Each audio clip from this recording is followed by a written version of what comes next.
Hello students, welcome to Mohit Bansal classes. Students, आज की इस क्लास के अंदर हम लोग सीएमए फाइनल लॉ सब्जेक्ट का एक बहुत ही इंपॉर्टेंट चैप्टर जो कि है कॉर्पोरेट गवर्नेंस, उसके हम प्रीवियस ईयर के क्वेश्चंस करने वाले। देखिए बच्चों, ये चैप्टर हम लोग अपनी क्लास के अंदर कंप्लीट कर चुके हैं, पूरा स्टडी मटेरियल पढ़ चुके हैं ऑलरेडी। पढ़ते वक्त हम लोगों ने सीएमए के जितने प्रीवियस ईयर के क्वेश्चंस आए हैं वो हमने हाथ के हाथ सॉल्व कर लिए थे। इस चैप्टर के एमसीक्यू भी हम लोग पढ़ चुके हैं। इस चैप्टर के बहुत बार आप लोगों के टेस्ट हो चुके हैं, कॉपीज चेक हो चुकी हैं, आंसर राइटिंग प्रैक्टिस हम ऑलरेडी सब कुछ कर चुके हैं। तो मैं दोबारा से बोल देता हूं, हम पूरा स्टडी मटेरियल पढ़ चुके हैं इस चैप्टर का। प्रीवियस ईयर के क्वेश्चंस आप लोगों के सीएमए के प्रीवियस ईयर के क्वेश्चंस हम कर चुके हैं। एमसीक्यूज हम ऑलरेडी कर चुके हैं। आपके टेस्ट इस चैप्टर के हो चुके हैं और चल रहे हैं, आगे भी होंगे। आंसर राइटिंग प्रैक्टिस कर चुके हैं इस चैप्टर के। आज की क्लास के अंदर हम बहुत सा, और ये क्लास जो होगी वो 2 से 3 पार्ट में होगी क्योंकि बहुत बड़ी बड़ी क्लास है। हम बहुत सारे क्वेश्चंस डिस्कस करेंगे कॉर्पोरेट गवर्नेंस से रिलेटेड, जो कि सीए के अंदर आ चुके। पहली बात। दूसरी बात, अभी जो सीएमए का लेटेस्ट एग्जाम हुआ था, अभी इससे जस्ट पहले वाला जो अटेम्प्ट आपका हुआ है, उसके अंदर सीएमए फाइनल में कॉर्पोरेट गवर्नेंस से रिलेटेड जो क्वेश्चंस आए थे वो भी हम इस क्लास के अंदर सॉल्व करेंगे। मैं बताऊंगा आपको, ये वाला अभी लास्ट अटेम्प्ट में आया हुआ है। उसके अलावा सीए के क्वेश्चंस हम लोग सॉल्व करेंगे क्योंकि आपको पता है सीए से अब सीए क्वेश्चंस आने लगे हैं। लास्ट अटेम्प्ट में 60 से 65 मार्क्स का सीए से पेपर आया। तो चलिए बच्चों, अब हम स्टार्ट करते हैं। देखिए स्टूडेंट, सबसे पहला क्वेश्चन एक बार पढ़ेंगे। क्वेश्चन को सबसे पहले हमें आराम से पढ़ना है, फिर हम आंसर। क्वेश्चन बोल रहा है कि मेसर्स एबीसी टायर्स लिमिटेड एक कंपनी है जो कि टायर्स को मैन्युफैक्चर करती है। हर तरह के व्हीकल के टायर बनाती है, cycle, motorcycle, bike, scooter, scooty, car, truck, tractor, सबके टायर्स ये मैन्युफैक्चर करती है। पब्लिक लिमिटेड कंपनी है। इसकी 3 मैन्युफैक्चरिंग यूनिट्स हैं। एक दुर्गापुर जो कि वेस्ट बंगाल के अंदर पड़ता है, एक पलेज जो कि गुजरात के अंदर पड़ता है, एक मुन्नार जो कि केरला के अंदर पड़ता है। यहाँ इसकी मैन्युफैक्चरिंग यूनिट्स है और इसका मेन हेड ऑफिस कोलकाता के अंदर है। ये सब कंपनी के बारे में जानकारी दी हुई है। मेन चीज जो दी हुई है, पिछले 4 साल का डेटा दिया हुआ है हमें कंपनी का। हमें कंपनी का पिछले 4 साल का डेटा दिया है, जिसमें हमें एक तो टर्नओवर दी है, एक नेटवर्थ दी है, एक नेट प्रॉफिट दिया है। और इसके बेसिस पर हमसे इतने सारे क्वेश्चंस पूछे गए हैं। एक एक करके हम इन क्वेश्चंस को सॉल्व करेंगे। सबसे पहला क्वेश्चन क्या है ये देखिए बच्चे। सबसे पहला क्वेश्चन ये बोल रहा है, क्या ये ABC tyres limited company corporate social responsibility के प्रोविजंस के अंदर फॉल होती है कि नहीं। अब देखिए बच्चों, हम लोगों ने सेक्शन 135 पढ़ा हुआ है। हम लोगों ने सेक्शन 135 पढ़ा हुआ है जो कि कॉर्पोरेट सोशल रेस्पॉन्सिबिलिटी की बात करता है, और वो ये बोलता है कि कुछ ऐसी कंपनीज होती हैं। क्या बोलता है सेक्शन 135? कुछ ऐसी कंपनीज होती हैं जिनके ऊपर सीएसआर एप्लीकेबल होता है। अब वो कुछ ऐसी कंपनीज कौन कौन सी होती है? एक तो होती है लिस्टेड कंपनी। पहली होती है लिस्टेड कंपनी। तो कोई भी लिस्टेड कंपनी है उसके ऊपर सीएसआर एप्लीकेबल होता है। अगर कोई कंपनी लिस्टेड नहीं है लेकिन पब्लिक कंपनी है, कोई कंपनी जो कि लिस्टेड नहीं है लेकिन पब्लिक कंपनी है, तो फिर अगर उसकी नेटवर्थ 500 करोड़ या उससे ज्यादा है, या उसका टर्नओवर 1000 करोड़ या उससे ज्यादा है, या फिर उसका नेट प्रॉफिट 5 करोड़ या उससे ज्यादा, अगर कोई कंपनी लिस्टेड कंपनी है या फिर उसका नेट प्रॉफिट 5 करोड़ या उससे ज्यादा है, टर्नओवर 1000 करोड़ या उससे ज्यादा है, या फिर उसकी नेटवर्थ 500 करोड़ या उससे ज्यादा है प्रीवियस फाइनेंशियल ईयर में, पिछले फाइनेंशियल ईयर में, अगर कंपनी इन 3 में से किसी एक भी सिचुएशन में फॉल हो जाती है तो उसके ऊपर CSR अप्लाई हो जाता है, उसे कॉर्पोरेट सोशल रेस्पॉन्सिबिलिटी के प्रोविजंस को फुलफिल करना पड़ता है, उसको कंट्रीब्यूशन डोनेशन चैरिटी करनी पड़ती है। कितनी? पिछले 3 साल के एवरेज नेट प्रॉफिट का कम से कम 2%। अब देखिए एक बार हमें जो क्वेश्चन दिया है उसमें देखते हैं। अब देखिए प्रीवियस हमारा करंट फाइनेंशियल ईयर कौन सा है? हमारा करंट फाइनेंशियल ईयर है 2021-22। उससे हम प्रीवियस फाइनेंशियल ईयर में आ जाते हैं। प्रीवियस फाइनेंशियल ईयर में कंपनी का नेट प्रॉफिट 18 करोड़ है। मैंने बोला अगर 5 करोड़ या उससे ज्यादा नेट प्रॉफिट है तो CSR अप्लाई होगा। तो आंसर क्या हो गया पहले वाले का? यस, CSR अप्लाई होगा। ये आंसर यहां पे लिखा हुआ है बच्चों, क्लियर है ये चीज? सेकंड पर आ जाते हैं स्टूडेंट्स। अब ये बोल रहा है what would be minimum budget for 2021 to 2022। Minimum budget क्या होगा इसका समझिए। अगर किसी कंपनी के ऊपर CSR के प्रोविजंस अप्लाई होते हैं, जो कि हमारे केस में हो रहे हैं, तो उसे अपने पिछले 3 साल के नेट प्रॉफिट का एवरेज निकालना होता है। जो भी एवरेज निकल कर आएगा उसका 2% कम से कम, एटलीस्ट मिनिमम, कम से कम, नॉट लेस देन 2% कंट्रीब्यूट करना जरूरी होता है। CSR के अंदर चैरिटी करनी जरूरी होती है। तो क्वेश्चन पूछ रहा है मिनिमम बजट क्या होगा? अरे भाई आपको नेट प्रॉफिट दिया है पिछले 3 साल का, ऐड कर लो, डिवाइड बाई 3 कर लो, एवरेज नेट प्रॉफिट आ गया, उसका 2% निकाल लो। ये मिनिमम बजट है जो कि ABC टायर्स कंपनी को, टायर लिमिटेड कंपनी को इतना तो CSR के नाम पे डोनेशन चैरिटी कंट्रीब्यूशन देना पड़ेगा। लेकिन जब आप ये आंसर लिखोगे तो ब्रैकेट में एक चीज और लिखो। देखिए आपने यहां पे आंसर लिख दिया कि 2% जो है एवरेज प्रॉफिट का, पिछले 3 साल के एवरेज प्रॉफिट का 2% मिनिमम कंट्रीब्यूशन होगा, मिनिमम बजट होगा। उसके आगे ब्रैकेट में एक चीज और आपको लिखनी है।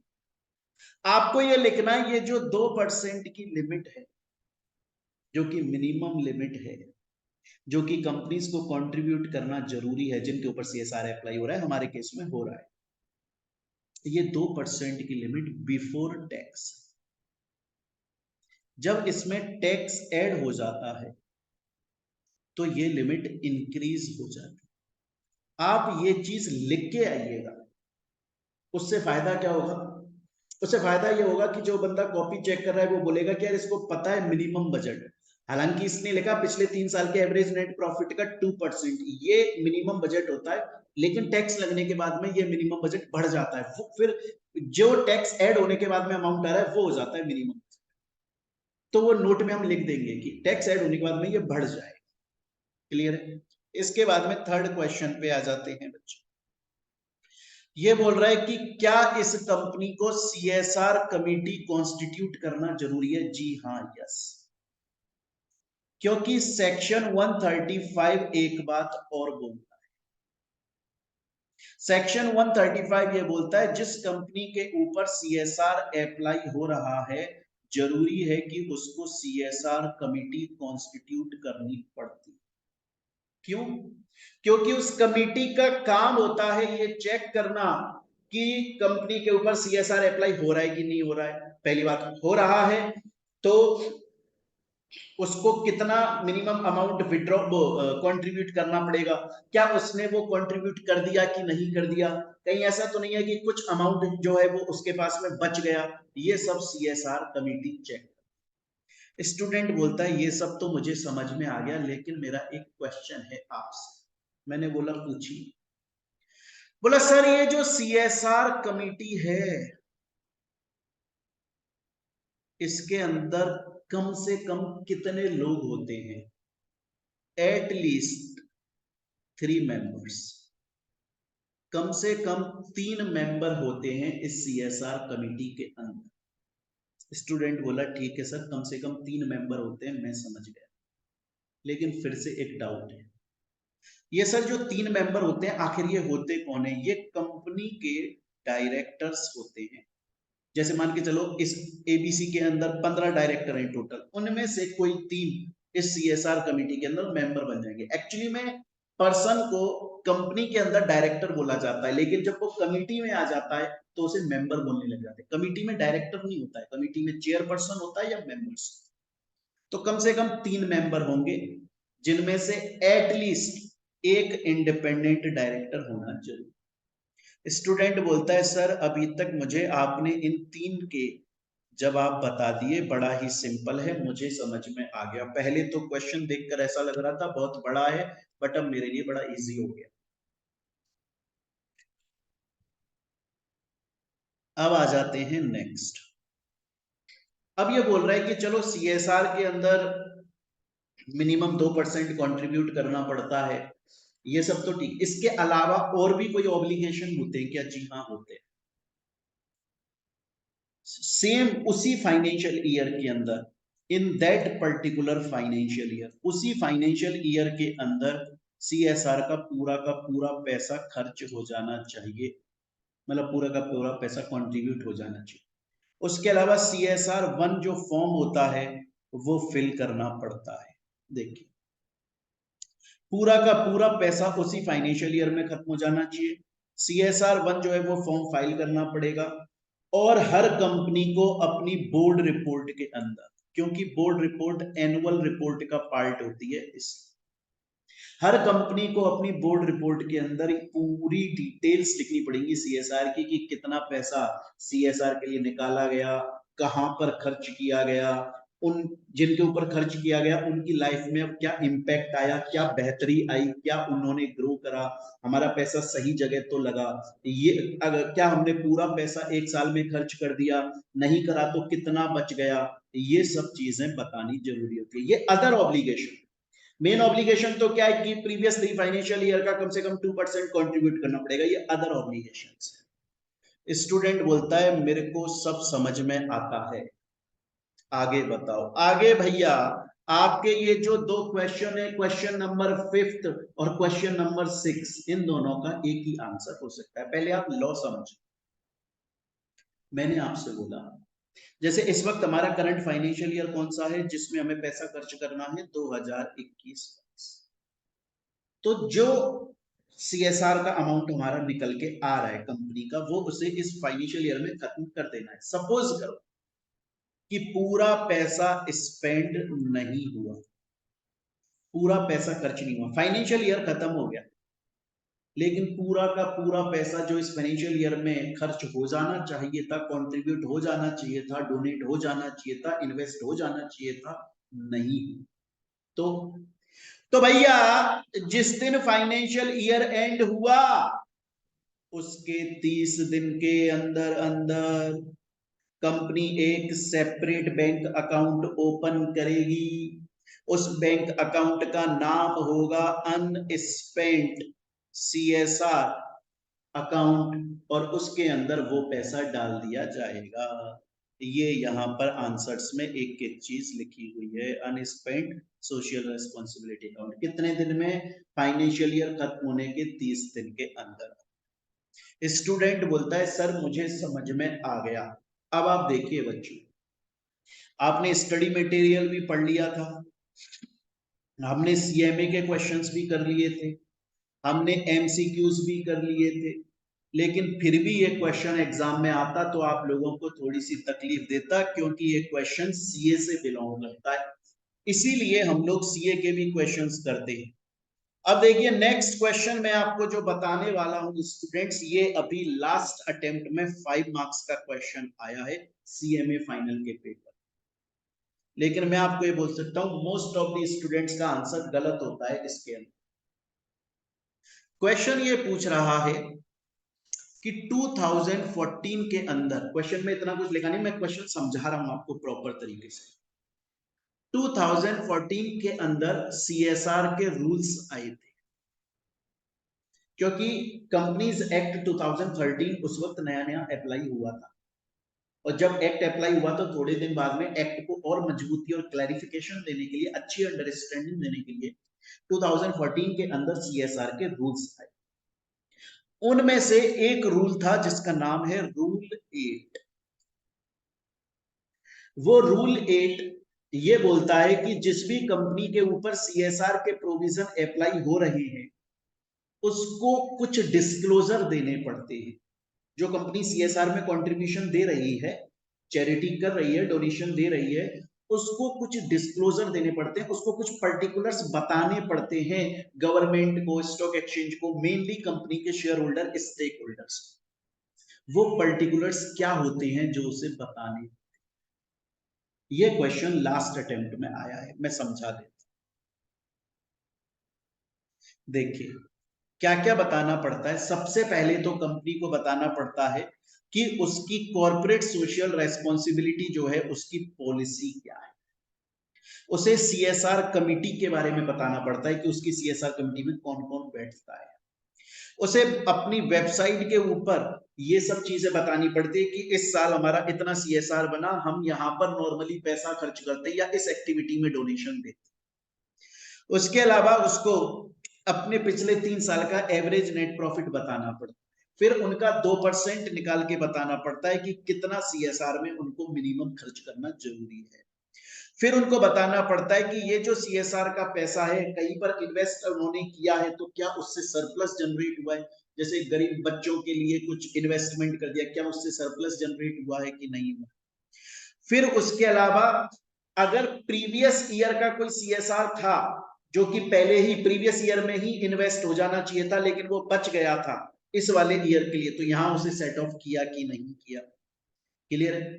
टोटल सीएसआर ऑब्लिगेशन कितनी बन रही है, पूरा का पूरा पैसा हमने खर्च कर दिया कि नहीं किया, या फिर कुछ पैसा बच गया तो हमने अलग से सेपरेट बैंक अकाउंट ओपन करके उसमें इन्वेस्ट किया कि नहीं किया।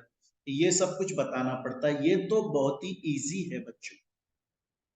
एक मेन चीज मैं समझाता हूं जो आपको लिखना जरूरी।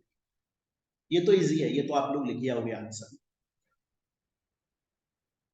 हम लोगों ने बच्चे जब ये चैप्टर पढ़ा तो इसमें एक चीज पढ़ी थी और वो है आपका शेड्यूल 7।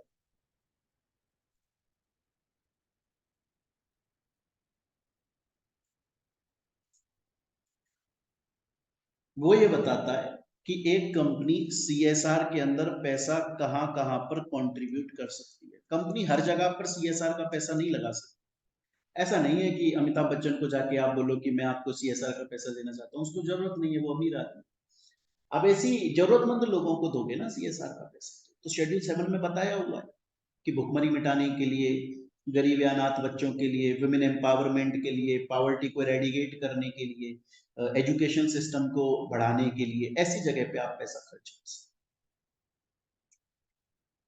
अब सीएसआर जो कर रही है कंपनी, उससे लोगों की लाइफ पे इम्पैक्ट आ रहा है कि नहीं। कंपनी सीएसआर तो कर रही है, कंपनी कॉर्पोरेट सोशल रेस्पॉन्सिबिलिटी तो कर रही है, कंपनी पैसा तो दे रही है, उससे लोगों की लाइफ पे इम्पैक्ट भी तो आ रहा होगा ना। उनकी जिंदगी में सुधार आया होगा। जैसे आज सलमान खान ये बोलता है कि भाई बीइंग ह्यूमन में जो पैसा आता है उससे मैंने इतने गरीब बच्चों का हार्ट का ऑपरेशन करवा दिया, इतनों का कैंसर सही करवा दिया, इतनों की पढ़ाई करवा दी, इतनों की शादी। कंपनियां जो सीएसआर में कंट्रीब्यूट कर रही हैं उनकी लाइफ में इंपैक्ट आ रहा होगा बच्चों की, या जिनके ऊपर भी खर्च किया जा रहा है। उस इम्पैक्ट असेसमेंट की एक रिपोर्ट देनी पड़ती है कंपनी को। उस इम्पैक्ट असेसमेंट की एक रिपोर्ट देनी पड़ती है कि लोगों की जिंदगी में क्या फर्क है। स्टूडेंट बोलता है मैं समझ गया यार। सर मैं समझ गया कि रूल 8 ये बोलता है कि जिस भी कंपनी के ऊपर सीएसआर के प्रोविजन अप्लाई होते हैं उसे अपनी बोर्ड रिपोर्ट के अंदर, क्योंकि बोर्ड रिपोर्ट एनुअल रिपोर्ट का पार्ट होती है, उसे अपने बोर्ड रिपोर्ट के अंदर पर्टिकुलर्स बताने पड़ते हैं। वो क्या क्या होते हैं पूरा हमने समझ लिया। उसमें इंपैक्ट असेसमेंट रिपोर्ट भी बताना पड़ता है। एक लास्ट क्वेश्चन, सर ये जो डिटेल्स हैं ये तो हर कंपनी जिसके ऊपर सीएसआर अप्लाई हो रहा है उस हर कंपनी को ये डिटेल्स अपनी बोर्ड रिपोर्ट में देनी पड़ती है, मैं समझ गया। लेकिन आपने बोला कि इंपैक्ट असेसमेंट रिपोर्ट भी देनी पड़ती है। ये जो इंपैक्ट असेसमेंट रिपोर्ट है क्या ये भी हर उस कंपनी को देनी पड़ती है जिसके ऊपर सीएसआर अप्लाई हो रहा है? नहीं नहीं, हर वो कंपनी जिसके ऊपर सीएसआर अप्लाई हो रहा है उसको तो ये सब कुछ देना पड़ता है। इंपैक्ट असेसमेंट रिपोर्ट सिर्फ उन्हीं कंपनीज को देनी पड़ती है जिनके ऊपर सीएसआर अप्लाई हो रहा है। बट मेन कंडीशन क्या है कि उनके पिछले 3 फाइनेंशियल ईयर का जो एवरेज प्रॉफिट है वो कम से कम 10 करोड़ का होना चाहिए। तो फिर उनको ये इम्पैक्ट असेसमेंट देना पड़ता है कि यार इतना तुम कंट्रीब्यूट करके दे रहे हो, लोगों की लाइफ पे आखिर फर्क पड़ क्या है। तो बच्चे ये लास्ट ईयर में आया हुआ क्वेश्चन है। अब इसके बाद में नेक्स्ट क्वेश्चन में जो आपको करवा रहा हूं ये भी लास्ट ईयर में आया हुआ क्वेश्चन है, लास्ट अटेम्प्ट इससे जस्ट पहले वाला जो पेपर आपका हुआ है लॉ का, उसके अंदर ये आपके एग्जाम में आया हुआ है। अब आप बोलोगे सर ये XBRL तो हमारे सीएमए लॉ का पार्ट नहीं है। नहीं है, आपके सीएमए लॉ का पार्ट नहीं है, मानता हूं नहीं है। ये XBRL आपके कॉस्ट एंड मैनेजमेंट ऑडिट के अंदर जरूर आता है। ग्रुप 4 के अंदर आपका एक पेपर है कॉस्ट एंड मैनेजमेंट ऑडिट, वहां पर आप जरूर पढ़ते हो इस XBRL को। चैप्टर नंबर 8 है ये आपका, वहां पर आप पढ़ते हो इसे। लॉ सब्जेक्ट के अंदर XBRL नहीं है, लेकिन एग्जाम में क्वेश्चन आया हुआ है। कोई प्रॉब्लम नहीं है, हम इसे सॉल्व कर लेंगे, बड़ा ही इजी है। देखिए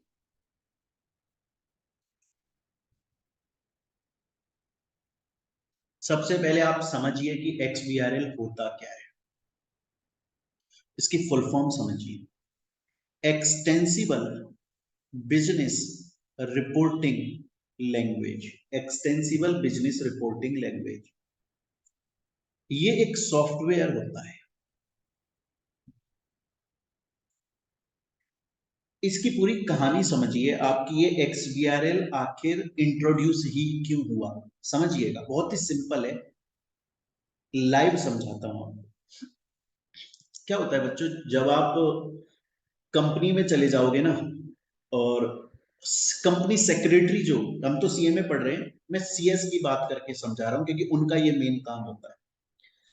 अगर कोई बच्चा जो CS बन गया, कंपनी सेक्रेटरी बन गया, अब क्या है, कंपनी को अपने हर साल बहुत सारे फॉर्म्स फाइल करने पड़ते हैं। SR पास हो गए, स्पेशल रिजोल्यूशन पास होता है, MGT 14 फाइल करना पड़ता है, चार्ज के लिए CHG 1 2 3 ये सब फाइल करना।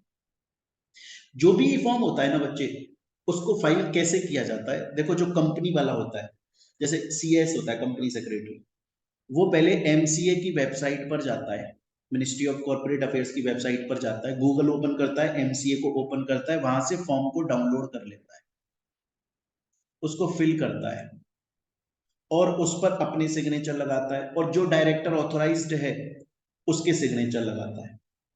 लेकिन हर ई फॉर्म के ऊपर एक प्रैक्टिसिंग प्रोफेशनल के सिग्नेचर होना जरूरी होते हैं। प्रैक्टिसिंग प्रोफेशनल के सिग्नेचर होना मैंडेटरी होता है, वरना वो ई फॉर्म फाइल नहीं हो सकता। क्यों होते हैं जरूरी?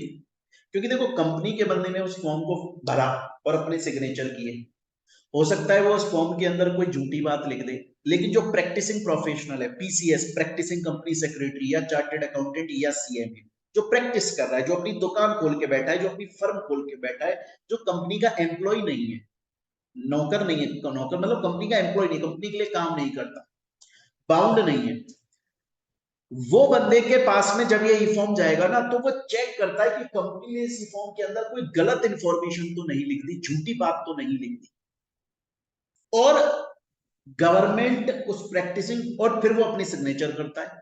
और गवर्नमेंट ये मानती है कि जिस भी प्रैक्टिसिंग प्रोफेशनल ने अपने ई फॉर्म, किसी भी ई फॉर्म के ऊपर अपने सिग्नेचर किए हैं, वो वैलिड सिग्नेचर किए हैं उसने, क्योंकि वो पागल नहीं है, प्रैक्टिसिंग प्रोफेशनल पागल नहीं है जो अपनी सिग्नेचर कर रहा है किसी भी ई फॉर्म पर, फंस जाएगा, वो मर जाएगा।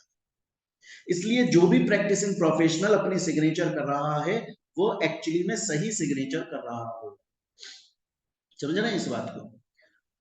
अब होता क्या था बच्चों, फिर जो प्रैक्टिसिंग प्रोफेशनल ने सिग्नेचर किया ना, एक्चुअली में कानून के हिसाब से उसी को ही फॉर्म फाइल कर देना चाहिए कंपनी के बिहाफ पर। लेकिन रियल लाइफ में ऐसा होता था कि वो प्रैक्टिसिंग प्रोफेशनल अपनी सिग्नेचर करता, वापस कंपनी को वो फॉर्म मेल कर देता अपनी सिग्नेचर लगा के, और कंपनी वाले कभी कभी उसमें चेंज कर देते थे, फ्रॉड हो जाता था। गवर्नमेंट बोली हम एक सॉफ्टवेयर लेकर आ रहे हैं जिसका नाम है XBRL। अब जब कंपनी वाला फॉर्म को डाउनलोड करेगा, फिल करेगा, सिग्नेचर लगाएगा, प्रैक्टिसिंग प्रोफेशनल के पास में मेल करेगा, तो प्रैक्टिसिंग प्रोफेशनल उस फॉर्म को XBRL सॉफ्टवेयर में डाल देगा। तो XBRL सॉफ्टवेयर में जैसे ही वो फॉर्म जाएगा, उसकी कोडिंग, उसकी लैंग्वेज चेंज हो जाएगी। जैसे एग्जाम्पल के तौर पर समझिए कि ये लाइन लिखी हुई है उस फॉर्म के अंदर, एग्जाम्पल के तौर पर ऐसे एकदम एक्यूरेटली ये लाइन लिखी हुई है जब XBRL के अंदर जाएगा और उसकी कोडिंग चेंज हो जाएगी तो ये लाइन कुछ ऐसी बन जाएगी, at all levels of company, मतलब कौन सा शब्द कहां लिखा हुआ है वो पता ही नहीं चलेगा। XBRL के अंदर कोडिंग चेंज हो जाती है। अब प्रैक्टिसिंग प्रोफेशनल अपनी सिग्नेचर लगाने के बाद में कंपनी को वापस दे भी देगा उस फॉर्म को, कंपनी उसे चेंज नहीं कर पाएगी, क्योंकि कौन सी चीज कहां लिखी हुई है, कौन सी लाइन कहां लिखी हुई है, ये समझ में नहीं आता कंपनी। और ये सॉफ्टवेयर प्रैक्टिसिंग प्रोफेशनल के पास होता है और गवर्नमेंट के पास में। महंगा सॉफ्टवेयर आता है 13 लाख रुपए। तो फिर से बोलता हूं बच्चे, तो ये XBRL जो है ये एक्चुअली में एक सॉफ्टवेयर है, इसीलिए अब दोबारा अब पढ़िए इसका नाम, अब पढ़िए एक्सटेंसिबल बिजनेस रिपोर्टिंग, बिजनेस की रिपोर्ट देने वाली एक लैंग्वेज है ये सॉफ्टवेयर है। जब भी कंपनी के डॉक्यूमेंट्स होते हैं, मेन फॉर्म्स होते हैं या मेन डॉक्यूमेंट्स होते हैं, फाइनेंशियल स्टेटमेंट्स, डेटास होते हैं, उनको इस सॉफ्टवेयर में डाल के इनकी कोडिंग कर दी जाती है, ताकि जब ये गवर्नमेंट के पास पहुंचे तो बीच में कहीं कोई इंफॉर्मेशन को चेंज ना कर सके। जब ये गवर्नमेंट के पास में जाएंगे, गवर्नमेंट दोबारा से इसे अपने सॉफ्टवेयर में डाल के इसे रियल लैंग्वेज में लेकर आ जाएगी, सिंपल लैंग्वेज में लेकर आ जाएगी। तो अब इससे हो क्या क्या रहा है, एक तो ऑटोमेटिकली डेटा गैदर हो जाता है, फॉर्म जो सॉफ्टवेयर है वो दोबारा से डेटा गैदर कर देता है। क्वेश्चन यही पूछ रहे ना, एडवांटेजेस क्या है। अब ये डिपेंडेबल हो गया कि अब इसमें कुछ फ्रॉड नहीं होगा, टाइम सेव हो रहा है इसमें, है ना, क्योंकि हमें पता है सॉफ्टवेयर जो है वो गलत तो करेगा नहीं, तो हम जल्दी जल्दी उसको चेक कर लेते हैं। एनालिटिकल टेक्निक आ जाती है, बेटर अच्छा मेथड है रिपोर्टिंग का, सेफ है, कंपनी अब अच्छे से डिसीजंस ले पाती है, ये सब फायदे। तो यहां तक आप लोगों को समझ में आया, ये क्वेश्चन भी लास्ट अटेम्प्ट में आया, इसके बाद और ये 4 मार्क्स का आया था। इसके बाद में नेक्स्ट क्वेश्चन जो मैं आपको पढ़ाने वाला हूं, ये क्वेश्चन भी लास्ट अटेम्प्ट में आया है, ये भी 4 मार्क्स का आया था, और ये इंपॉर्टेंट क्वेश्चंस हैं बच्चों। ये बोल रहा है कि डिफरेंट मॉडल्स क्या होते हैं ई गवर्नेंस के, इलेक्ट्रॉनिक गवर्नेंस के। देखो गवर्नमेंट जो है ना, हमारे भारत की जो गवर्नमेंट है वो लोगों की भलाई के लिए बहुत सारी नई नई स्कीम्स, बेनिफिट्स ला। अब इसके लिए हम इलेक्ट्रॉनिकली देखते हैं गवर्नमेंट ने क्या क्या फायदे दिए हैं। सबसे पहला मॉडल है गवर्नमेंट टू सिटीजन। आज एक बात बताइए, मेरा एक जानकार है, उन्होंने फ्लिपकार्ट से सामान परचेज किया था। मेरे एक जानकार है, उन्होंने फ्लिपकार्ट से कुछ चीजें परचेज करी, और जब फ्लिपकार्ट से उन्होंने कुछ चीज परचेज करी तो उसे वो फ्रॉड हो गया उनके साथ में, सही नहीं निकली, वो कुछ गलत निकल गया। तो वो डायरेक्टली उन्होंने अपना लैपटॉप ओपन करा और गए ऑनलाइन कंज्यूमर कंप्लेंट पोर्टल, और वहां पे कंप्लेंट लगा दी। वहां पर उन्होंने कंप्लेंट लगा दी। देखो सिटीजन घर पे बैठे बैठे कंप्लेंट कर रहा है। मेरे एक जानकार है, उन्होंने किसी को स्पीड पोस्ट किया, मेरे एक जानकार है, उन्होंने किसी को स्पीड पोस्ट किया, लेकिन 10-12 दिन निकल गए, वो पहुंचा नहीं उसके जिसके पास में पहुंचना चाहिए था। तो उन्होंने पोस्टल वेबसाइट पे जाके कंप्लेंट दर्ज कर दी। देखो गवर्नमेंट ने सिटीजन को कितना फायदा दिया। गवर्नमेंट सिटीजन के साथ में रिलेशनशिप को स्ट्रेंथन कर रही है टेक्नोलॉजी का यूज लेकर। वो ये बोल रही है कि तुम घर पर बैठो और डायरेक्टली मुझे मैसेज या ईमेल कर दो और मैं तुम्हारी प्रॉब्लम को सॉल्व कर, इवन तुम घर पे बैठे बैठे वोट भी दे सकते हो। तुम्हें ऐसा नहीं है फेस टू फेस मेरे पास में आना पड़ेगा, रिक्शा या बस पकड़ के गवर्नमेंट के सरकारी दफ्तरों में, ऑफिसेस में चक्कर, घर पे बैठ के कंप्लेंट दर्ज कर दो, मैसेज कर दो, फीडबैक दे दो। इसके बाद में नेक्स्ट आता है गवर्नमेंट टू एम्प्लॉयज। जो गवर्नमेंट एम्प्लॉयज हैं, जो गवर्नमेंट ऑर्गेनाइजेशन या कंपनीज में जॉब करते हैं, काम करते हैं, सरकारी नौकरी करते हैं, उनके लिए भी बहुत सारे फायदे निकाले गए कि अगर उनको कोई प्रॉब्लम है तो वो अपना बता सकते हैं, ईमेल भेज सकते हैं, मैसेज भेज सकते हैं। इवन आपको बता दूं एक ऐसा सॉफ्टवेयर बना गया है जो व्हाट्सएप पर चलता है, लेकिन है सिर्फ गवर्नमेंट एम्प्लॉइज के लिए। 2020 में इसकी शुरुआत हुई। डॉक्यूमेंट्स वो इलेक्ट्रॉनिकली फाइल कर सकते हैं, कंप्लेंट दर्ज कर सकते हैं, फैक्स कर सकते हैं इलेक्ट्रॉनिकली। उसके अलावा government to government, government to government का मतलब होता है, देखो आज भले ही सेंट्रल लेवल पे सेंट्रल गवर्नमेंट हमारी बीजेपी है मेन, और कुछ स्टेट्स के अंदर अदर गवर्नमेंट्स है, जैसे राजस्थान में कांग्रेस है, दिल्ली के अंदर आप पार्टी है। लेकिन फिर भी क्या है, ये कोऑर्डिनेट करके काम करते हैं। आज अगर मान लो कि किसी स्टेट, एग्जांपल के तौर पे राजस्थान से जीएसटी कलेक्ट होता है, तो उस जीएसटी का कुछ हिस्सा सेंटर पे जाता है और कुछ हिस्सा स्टेट गवर्नमेंट के पास में जाता है। तो गवर्नमेंट टू गवर्नमेंट एक दूसरे को सपोर्ट करते हैं। एंड नेक्स्ट आता है government to business. Government businesses के भी बहुत सहायता करती है। देखो अब तो गवर्नमेंट ने आज से 2-3 साल पहले से ही कितना ज्यादा जोर शोर डालना स्टार्ट कर दिया कि ईज ऑफ डूइंग बिजनेस की, भारत में बिजनेस करना इजी हो जाए। और देखो कितने सारे लोग स्टार्टअप ओपन कर रहे हैं, लोग एंटरप्रेन्योर बन रहे हैं, लोग अपना धंधा पानी बिजनेस कर रहे हैं, फायदा हो रहा है इसमें। इवन जब कोई बिजनेस ओपन होता है तो गवर्नमेंट उस बिजनेस का भी फायदा करती है, लेकिन उस बिजनेस से बोलते हैं पब्लिक का लॉस नहीं होगा भाई, हम तेरा फायदा कर रहे हैं, मतलब तू पब्लिक को चीट नहीं कर। तुझे अपनी वेबसाइट पर आरओसी के पास में बोर्ड रिपोर्ट में एनुअल रिपोर्ट में अपने बारे में पूरा भैया डिटेल देनी पड़ेगी। तो ये मॉडल्स हैं कुछ। ये लास्ट अटेम्प्ट में 4 मार्क्स का क्वेश्चन आया है, सिंपल आंसर है। आगे चलते हैं बच्चों।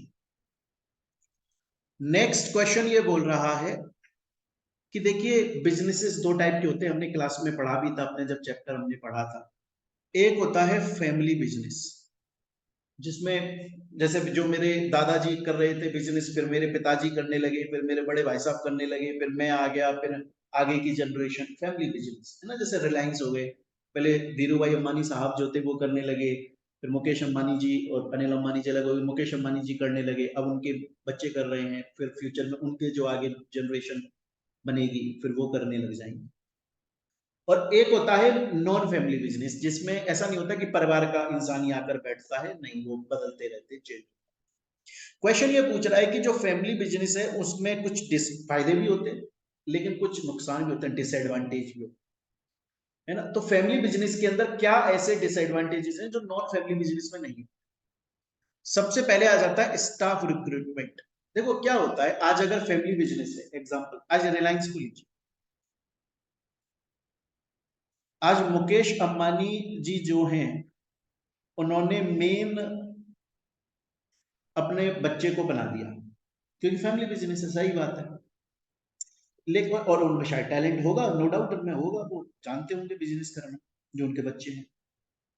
पर ऐसा हो सकता है ना कि अगर वो अपने बच्चे को ना बनाते और वो बाहर से अगर रिक्रूटमेंट करते, बाहर से किसी को अपॉइंट करते काम चलाने के लिए, कंपनी का काम करने के लिए, हो सकता है शायद उनके बेटे से भी ज्यादा टैलेंटेड कोई बंदा मिल जाता, हो सकता है। तो फैमिली बिजनेस में एक ये तो डिसएडवांटेज है कि स्टाफ रिक्रूटमेंट में प्रॉब्लम आ जाती है। टैलेंटेड आदमी, एक्सटर्नल जो बाहर का बंदा है वो आए ना आए वो प्रॉब्लम हो जाती है, क्योंकि घर के बंदों को ही हम लोग बिजनेस दे देते।